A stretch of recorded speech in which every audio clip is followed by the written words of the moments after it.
한국에서는 내 나이 또래들이 다들 자기 꿈을 이루면서 살고 있어요. 독일로 돌아가고 싶지 않아요. 유럽의 심장이라 불리던 독일이 흔들리고 있습니다. 2023년 국내 총생산 0.3% 감소를 기록하며 독일 청년들의 미래가 불투명해진 가운데 최근 독특한 현상이 나타나고 있는데요. 바로 독일의 젊은 인재들이 한국행을 선택하고 있다는 것입니다. 특히 IT 업계에서 이러한 현상이 두드러지게 나타나고 있습니다. 베를린 공대를 졸업하고 독일의 여러 IT 기업에서 거절당했던 한 청년이 한국의 스타트업에 취직한 뒤 SNS에 올린 영상이 화제가 되었는데요.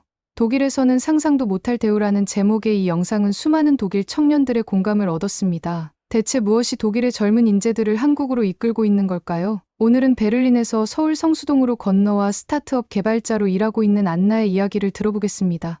잠깐만요. 1초면 가능한 좋아요 버튼을 눌러주시면 영상 제작에 큰 힘이 됩니다. 안녕하세요. 저는 현재 서울 성수동의 IT 스타트업에서 프론트엔드 개발자로 일하고 있는 안나입니다. 베를린 공대에서 컴퓨터공학을 전공했고 독일에서 태어나 자랐어요. 어린 시절부터 코딩에 관심이 많았고 특히 사용자 경험을 개선하는 일에 흥미를 느꼈답니다. 저희 부모님은 모두 전통적인 독일 기업에서 일하시는 엔지니어셨어요. 안정적인 직장을 원하셨기 때문에 처음에는 제가 스타트업 쪽으로 관심을 가지는 것을 걱정하셨죠. 하지만 저는 달랐어요. 더 역동적이고 혁신적인 환경에서 일하고 싶었거든요. 당시 베를린은 유럽의 IT 허브를 꿈꾸며 성장하고 있었지만 실상은 달랐어요. 보수적인 기업 문화와 느린 의사결정 구조 때문에 많은 젊은 개발자들이 답답함을 느끼고 있었죠. 저 역시 그중 한 명이었고요. 한국과 첫 인연을 맺게 된 건 대학교 3학년 때였어요. 글로벌 해커톤 대회에 참가했는데 우연히 한국인 개발자 팀과 한 조가 됐죠. 그때 처음 접한 한국 개발자들의 일하는 방식은 충격 그 자체였어요. 세상에 이렇게 빠른 개발 속도가 가능하다고요? 제가 며칠을 고민하던 문제를 그들은 단 몇 시간 만에 해결해냈어요. 게다가 모든 팀원이 서로를 존중하면서도 수평적으로 의견을 나누는 모습은 정말 인상적이었죠. 독일의 수직적이고 관료적인 분위기에 익숙했던 저에게는 신선한 충격이었답니다. 그 후로 한국의 IT 기업들을 찾아보기 시작했어요. 유튜브로 한국의 스타트업 문화를 살펴보고 전 세계 개발자들을 위한 커뮤니티에서 한국 개발자들과 교류하면서 점점 더 큰 매력을 느꼈죠. 하지만 졸업 후 현실의 벽은 높았어요. 베를린 공대를 졸업하고 1년 동안 20군데가 넘는 회사에 지원했지만 돌아오는 건 거절 메일뿐이었습니다. 특히 2023년에 독일의 GDP가 0.3% 감소했다는 뉴스를 보면서 미래가 더욱 불안해졌죠. 지원자님의 경력이 부족합니다. 더 많은 실무 경험이 필요합니다. 경력이 없어서 취업을 못하고 취업을 못해서 경력을 쌓지 못하는 악순환의 연속이었어요. 결국 저는 카페 아르바이트로 생계를 이어가야만 했습니다. 그러던 어느 날 취업 공고를 보다가 한 한국 스타트업의 채용 공고를 발견했어요. 외국인 개발자를 적극적으로 채용한다는 내용이었죠. 망설였지만 해커톤에서 만났던 한국 개발자들이 떠올랐어요. 그때 그 열정적인 분위기라면 뭔가 다른 게 있지 않을까? 지원서를 보냈고 놀랍게도 다음 날 바로 회신이 왔어요. 면접도 신선했죠. 독일 기업들의 형식적이고 긴 면접과는 달리 실질적인 기술과 문제 해결 능력을 중심으로 대화를 나눴거든요. 면접관은 제 코딩 테스트 결과를 보면서 신입치고는 코드가 꽤 깔끔하네요 라며 칭찬해 주셨어요. 독일에서는 한 번도 듣지 못했던 말이었죠. 일주일 뒤 최종 합격 통보를 받았어요. 연봉은 5천만 원. 독일에서 받았을 예상 연봉과 비슷했지만 세금이 훨씬 적다는 게 놀라웠죠. 더군다나 회사에서 한국어 교육과 주거 지원까지 해주겠다고 했어요. 부모님은 처음에 많이 걱정하셨어요. 그렇게 먼 나라에서 혼자 어떻게 지내려고 하니? 라며 만류하셨죠. 하지만 전 이미 마음을 굳혔어요. 젊었을 때가 아니면 언제 이런 도전을 해보겠어요? 그렇게 저는 한국행 비행기 표를 끊었어요. 불안하기도 했지만 가슴 한켠에서는 이 선택이 제 인생을 바꿀 거란 직감이 들었답니다. 한국행을 결심했던 당시의 독일은 겉으로 보이는 것과는 많이 달랐어요. 많은 사람들이 독일을 유럽의 경제 강국이라고 생각했지만 제가 경험한 현실은 전혀 달랐답니다. 제 친구 마르쿠스의 이야기가 가장 기억에 남아요. 민행공대를 최우수 성적으로 졸업했는데도 1년이 넘도록 정규직 자리를 구하지 못했죠. 결국 6개월짜리 단기 프로젝트만 전전하다가 아버지가 운영하는 정비소에서 일하게 됐어요. 어느 날 마르쿠스가 보낸 메시지가 아직도 선명해요. 3년 전만 해도 이렇지 않았는데 도대체 어떻게 된 거야? 선배들 말로는 불과 몇 년 전까지만 해도 독일의 IT 업계가 활기가 넘쳤다고 했어요. 하지만 코로나 이후 독일 경제가 침체기에 접어들면서 상황이 급격히 나빠졌죠. 충격적이었던 건 세금이었어요. 제가 받았던 가장 좋은 조건의 오퍼는 연봉 5만 유로였는데 실수령액을 계산해보고 눈을 의심했죠. 소득세와 각종 사회보장성 세금을 제하고 나면 실제로 받는 금액은 60% 정도에 불과했거든요. 물가는 더 큰 문제였어요. 베를린 시내에서 원룸 하나 구하는데 월세가 1,000유로는 기본이었죠. 교통비, 식비, 공과금까지 더하면 월 2,000유로는 써야 했어요. 결국 대부분의 청년들은 부모님 집에서 살면서 아르바이트로 생활비를 벌어야만 했답니다. 취업준비생 모임에서는 매일같이 한숨소리가 들렸어요. 한 달 전에 지원한 회사에서 아직도 연락이 없네. 또 경력직만 뽑는데 독일 기업들의 느린 채용 프로세스도 큰 문제였어요. 서류 심사에만 한 달, 면접 일정 잡는데 2달. 한 회사 지원했다가 거절당하면 또 처음부터 다시 시작해야 했죠. 이후에 경제성장률 전망이 0.9%로 하향 조정됐다는 뉴스를 보면서 우리의 미래는 점점 더 불투명해져만 갔어요. 개발자 커뮤니티의 분위기도 암울했어요. 스타트업들은 투자받기가 어려워져서 채용을 동결했고 대기업들은 비용 절감을 위해 IT 인력을 줄이고 있었죠. 새로운 기술을 배우고 싶어도 교육 기회를 제공하는 회사를 찾기가 하늘의 별 따기였답니다. 운 좋게 취업에 성공한 친구들의 상황도 좋지 않았어요. 엄격한 위계질서, 복잡한 결제 과정, 퇴근 후에도 이어지는 업무 전화, 야근 수당은 없고 연차도 마음대로 쓰지 못한다고 했죠. 이런 상황에서 한국의 IT 기업들이 보여준 파격적인 대우와 빠른 의사결정은 저에게 새로운 희망이 되었어요. 최신 기술을 배울 수 있는 기회, 수평적인 조직 문화, 합리적인 보상. 제가 꿈꾸던 개발자의 삶이 그곳에 있을 것만 같았죠. 독일에 있는 친구들은 여전히 같은 자리에서 고민하고 있었지만 저는 새로운 도전을 시작하기로 맘먹었죠. 설렘과 두려움을 안고 저는 한국행 비행기에 올랐답니다. 인천공항에 도착했던 그날의 설렘이 아직도 생생해요. 리무진 버스를 타고 서울로 들어오는 길에 보였던 반짝이는 도시의 불빛들이 마치 저를 환영해주는 것만 같았답니다. 회사에서 구해준 숙소는 성수동의 원룸이었어요. 독일에서 제가 살던 집의 절반 크기였지만 월세는 3분의 1 수준이었죠. 게다가 보증금까지 회사에서 지원해줬어요. 짐을 풀면서 계속 혼잣말이 나왔답니다. 이게 정말 현실인가? 첫 출근 날은 더욱 인상적이었어요.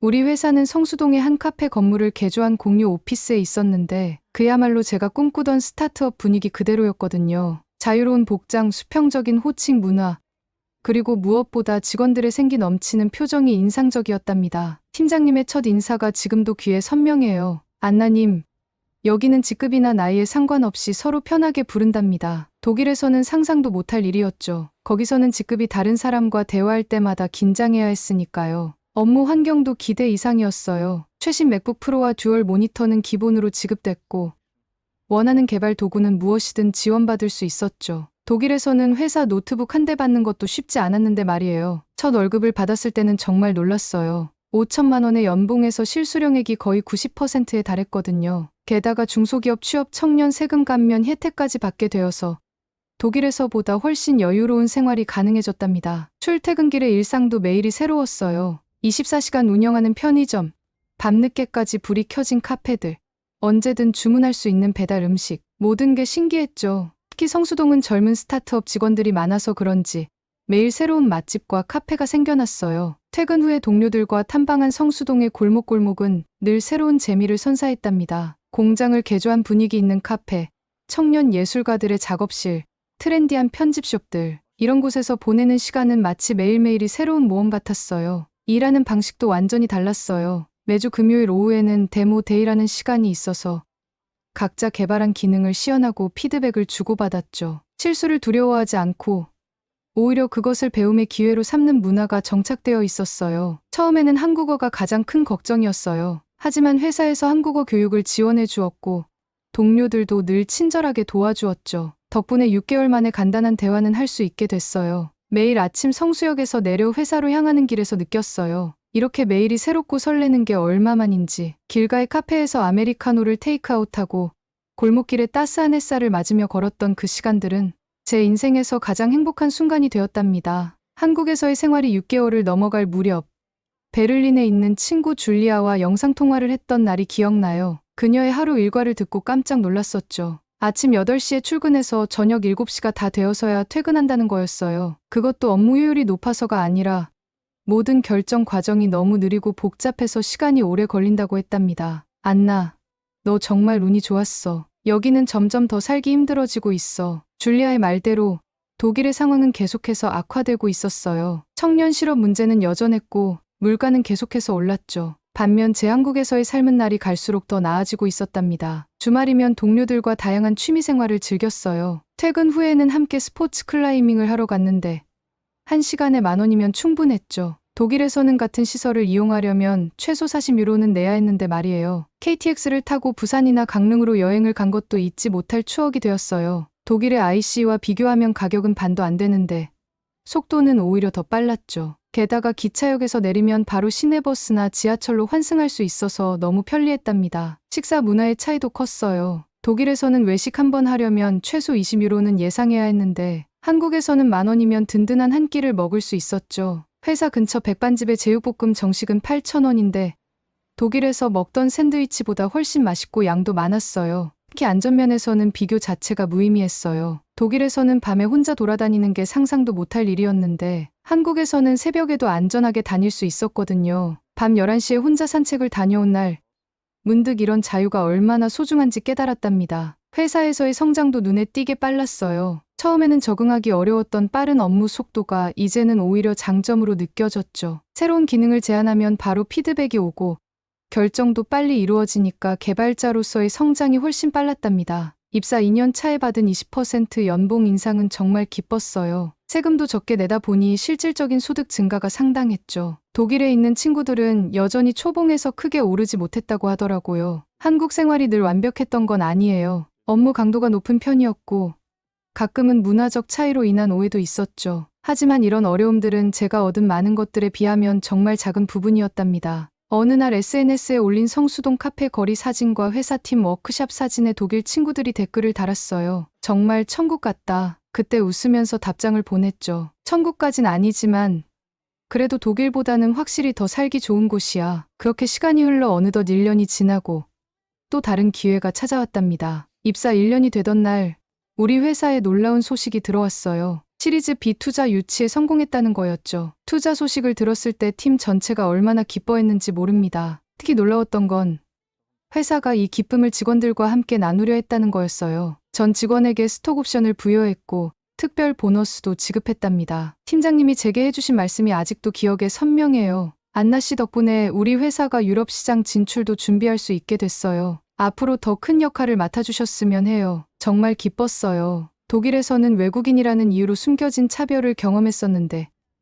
여기서는 제 능력과 가능성을 인정해 주었으니까요. 그즈음 독일 IT 커뮤니티에서 연락이 왔어요. 한국 IT 기업에서 일하는 법이라는 주제로 온라인 강연을 해달라는 요청이었죠. 강연에는 무려 500명이 넘는 사람들이 참여했답니다. 질문이 쏟아졌어요. 한국은 정말 개발자들의 천국인가요? 이런 질문을 받을 때마다 이렇게 답했죠. 천국까진 아니지만 기회의 땅은 확실해요. 열정과 실력만 있다면 누구에게나 공평한 기회가 주어지거든요. 제 경험담을 듣고 실제로 한국 취업에 도전하는 친구들도 늘어났어요. 한 달 전에만 해도 3명의 독일 개발자가 제 소개로 한국 기업에 취업하는 데 성공했답니다. 한국어 실력도 많이 늘었어요. 이제는 개발 관련 회의도 한국어로 참여할 수 있게 됐고 문서 작성도 가능해졌죠. 회사에서 지원해준 한국어 교육이 정말 큰 도움이 됐답니다. 물론 아직도 극복해야 할 과제들은 있었어요. 빠른 의사결정 문화에 적응하는 것도 쉽지 않았고 가끔은 문화적 차이로 인한 오해도 생겼죠. 하지만 이런 것들조차도 제게는 성장의 기회가 되었어요. 1년 반이 지난 지금 저는 확신할 수 있었어요. 그때 한국행을 결심했던 그 선택이 제 인생에서 가장 중요한 전환점이었다는 거요. 이곳에서 저는 단순한 직장인이 아닌 꿈을 이뤄가는 글로벌 개발자로 성장하고 있었으니까요. 팀장님이 종종 하시던 말씀이 이제는 가슴에 와닿았어요. 더 큰 꿈을 꾸세요. 여기는 한국입니다. 매일 아침 7시 30분 알람 소리와 함께 하루가 시작됩니다. 독일에서는 생각도 못했던 시간이죠. 그때는 출근하는 데만 1시간 반이 걸렸으니까요. 하지만 지금은 지하철로 15분이면 회사에 도착할 수 있어요. 서울의 대중교통은 정말 놀랍도록 효율적이었답니다. 출근길에 들르는 카페는 제 하루의 활력소가 되었어요. 독일에서는 커피 한 잔에 5유로는 기본이었는데 여기서는 4,500원이면 최고급 원두로 내린 커피를 즐길 수 있었죠.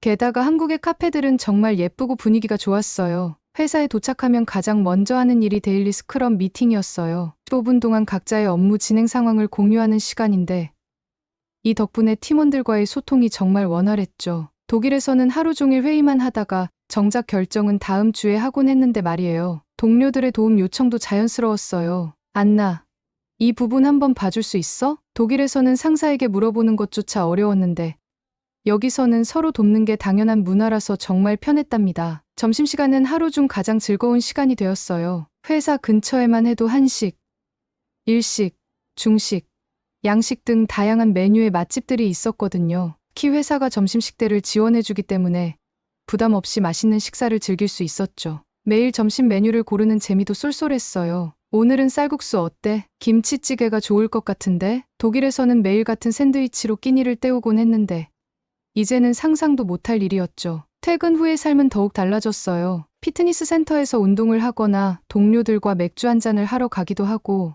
때로는 한강공원에서 피크닉을 즐기기도 했죠. 특히 한강공원의 야경은 정말 환상적이었어요. 주말에는 더 다양한 활동을 즐겼답니다. 근처 카페에서 코딩 스터디를 하기도 하고 동대문 디자인 플라자에서 열리는 전시회에 가기도 했어요. 가끔은 KTX를 타고 부산이나 강릉으로 당일치기 여행을 다녀오기도 했죠. 독일에서는 주말이면 대부분 집에서 시간을 보냈는데 여기서는 항상 새로운 것을 경험할 수 있었어요. 동료들의 따뜻한 배려도 감동이었어요. 안나, 이번 주말에 남산 둘레길 걸으러 갈래?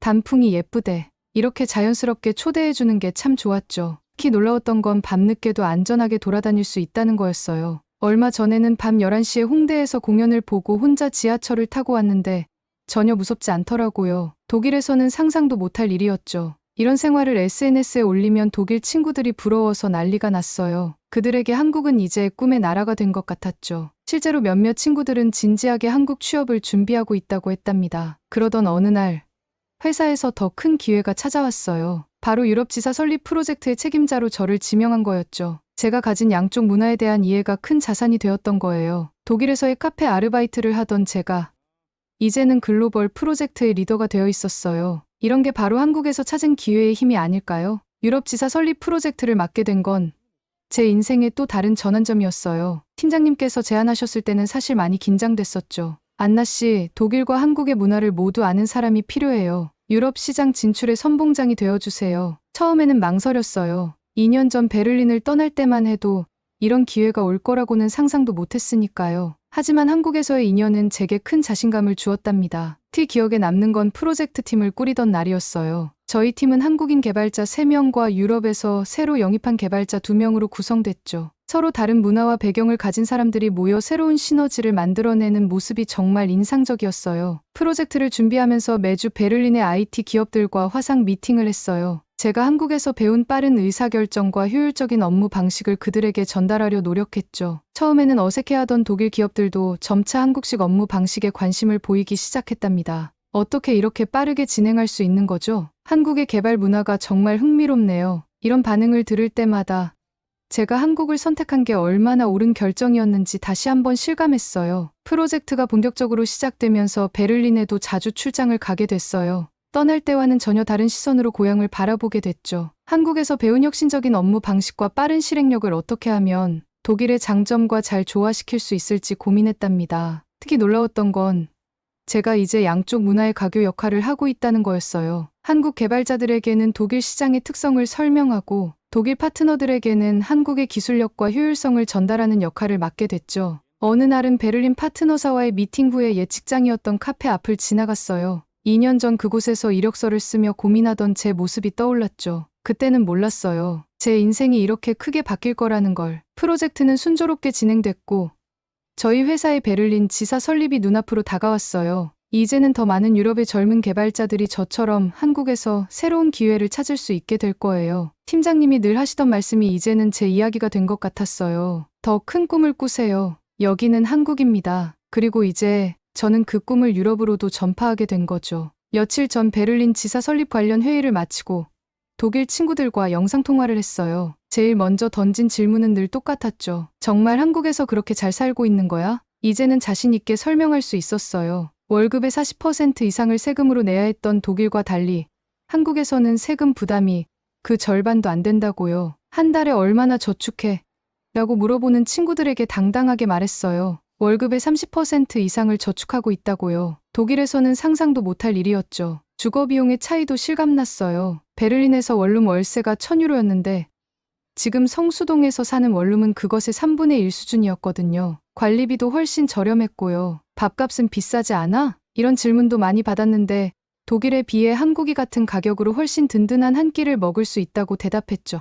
직장 문화의 차이도 설명했어요. 독일 기업들의 수직적이고 관료적인 문화와 달리 한국의 스타트업은 믿을 수 없을 정도로 자유롭고 효율적이었거든요. 우리는 아이디어가 있으면 바로 실행해 볼 수 있어. 이건 제가 가장 자랑스럽게 이야기한 부분이었어요. 독일에서는 새로운 시도를 하려면 수많은 회의와 결제 과정을 거쳐야 했는데 여기서는 좋은 아이디어라고 판단되면 바로 실행할 수 있었으니까요. 안전과 편의성에 대해 이야기할 때는 친구들이 특히 놀라워했어요. 여성 혼자서도 밤늦게 다닐 수 있고 24시간 운영하는 편의점과 식당들, 빠른 배달 서비스까지 이런 것들이 일상인 나라가 또 있을까요? 한국은 정말 살기 좋은 나라구나. 최근에 화상통화로 이런 이야기를 나눈 친구 한 명이 실제로 한국 취업에 도전해서 합격했어요. 다음 달이면 그 친구도 한국에서 새로운 삶을 시작하게 될 거였죠. 노력한 만큼 인정받을 수 있다는 게 큰 장점이라고 설명했죠. IT 업계의 환경은 더할 나위 없이 좋았어요. 끊임없이 새로운 기술을 배울 수 있고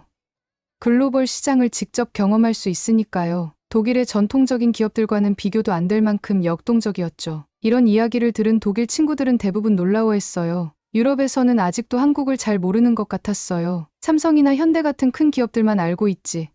실제로 이곳에서 살아가는 모습은 잘 모르더라고요. 이제 저는 베를린 지사 설립을 통해 더 많은 독일 청년들에게 한국의 기회를 전해주게 될 거예요. 제가 그랬던 것처럼 그들도 이곳에서 새로운 꿈을 찾을 수 있길 바라면서요. 한국에서의 2년을 되돌아보니 수많은 변화가 있었다는 걸 실감했어요. 처음 한국행을 결심했을 때만 해도 주변에서 다들 걱정했었죠. 그렇게 먼 나라에서 혼자 어떻게 지내려고 하니?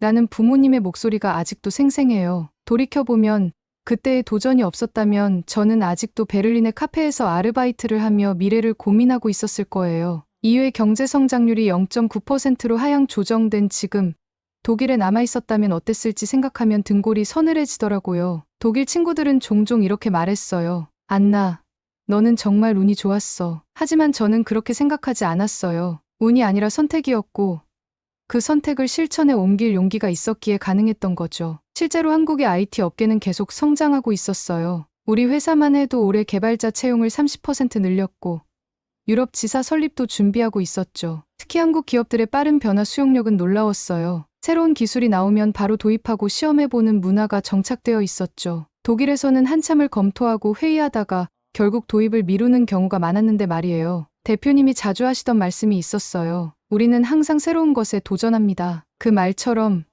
한국의 기업들은 끊임없이 혁신하고 발전하려 노력했어요. 그리고 저도 그 혁신의 한 부분이 되어가고 있었죠. 벌써 5명의 독일 개발자가 제 소개로 한국 기업에 취업했어요. 그들도 저처럼 이곳에서 새로운 꿈을 키워가고 있었죠. 앞으로 이런 사례가 더 많아질 거라 확신했어요. 독일 친구들에게 늘 하던 말이 있었어요. 한국은 기회의 나라야. 이건 제가 직접 경험한 사실이었어요. 열정과 실력만 있다면 국적에 상관없이 누구에게나 공평한 기회가 주어지는 곳. 바로 그게 제가 경험한 한국이었으니까요. 이제 저는 더 이상 독일에서 온 외국인 개발자가 아니었어요. 한국의 IT 업계에서 당당히 제 몫을 하는 전문가로 인정받고 있었죠. 이런 변화가 가능했던 건 한국이라는 나라가 가진 특별한 매력 덕분이었어요. 매일 아침 성수동의 거리를 걸으며 생각했어요. 변화를 두려워하지 않길 정말 잘했다고요. 때로는 멀리 떨어진 곳에서 새로운 기회가 기다리고 있을지도 모르니까요. 저에게 그랬던 것처럼 한국은 꿈꾸는 모든 이들에게 새로운 가능성의 땅이 될 거예요. 2년간의 제 이야기가 많은 독일 개발자들에게 희망이 되었나 봐요. 매일 수많은 메시지가 제 SNS로 왔거든요. 한국에서 일하려면 어떤 준비를 해야 하나요? 영어만으로도 생활이 가능할까요? 실제로 연봉은 어느 정도인가요? 이런 질문들을 받을 때마다 2년 전 제가 했던 고민들이 떠올랐어요. 그래서 제 경험을 바탕으로 몇 가지 조언을 해주고 싶었답니다. 첫째, 한국어를 조금이라도 배우세요. 영어로도 업무는 가능하지만 한국어를 할 줄 알면 생활이 훨씬 편해져요. 회사에서도 한국어를 배우려는 의지를 높이 평가했답니다. 둘째, 기술 스택을 최신으로 유지하세요. 한국의 IT 기업들은 새로운 기술을 빠르게 도입해요. 셋째, 스타트업 문화에 대해 공부하세요. 한국의 스타트업들은 빠른 의사결정과 실행을 중요시해요. 이런 문화에 적응할 준비가 되어 있어야 했답니다. 처음에는 저도 많이 두려웠어요. 하지만 지금은 이 빠른 템포가 저희 장점이 되었죠. 문화적 차이도 있었지만 그것을 문제로 보지 말고 새로운 경험으로 받아들이는 게 중요했어요. 실력만 있다면